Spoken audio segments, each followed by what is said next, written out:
বাগিচা ক্যাফে বালির বুকে চালু হওয়া নতুন এই ক্যাফেটা বালিঘাট স্টেশনের কাছে ফুলবাড়ি লজের কাছে হয়েছে।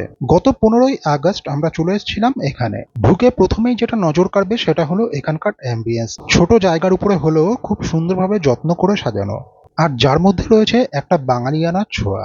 সবাই মিলে বসে একসাথে আড্ডা বা টাইম পাসের জন্য উপযুক্ত।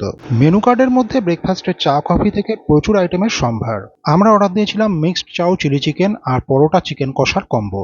মিক্সড চাউ আর চিলি চিকেনের পরিমাণ ছিল একজনের পক্ষে যথেষ্ট। চিলি চিকেনে ছিল 4 পিস চিকেন, আর চাউমিনের মধ্যে ছিল যথেষ্ট পরিমাণে এগ, চিকেন আর প্রন। আর টেস্টও কিন্তু ছিল বেশ ভালো। এরপর হাজির হলো আমাদের সেকেন্ড কম্বো, চিকেন কষা আর তার সাথে পরোটা। এইরকম বড় 2 পিস পরোটা আর তার সাথে এরকম স্ট্যান্ডার্ড সাইজের 2 পিস চিকেন। প্রাইসও ছিল রিজনেবল 149। পরোটাটা ছিল বেশ সফট, আর এই চিকেন কষার সাথে একদম পারফেক্ট। দুটো কম্বোই আমাদের কাছে বেশ ভালো লেগেছে। বালির কাছাকাছি হলে তোমরাও অবশ্যই ট্রাই করতে পারো এখান থেকে।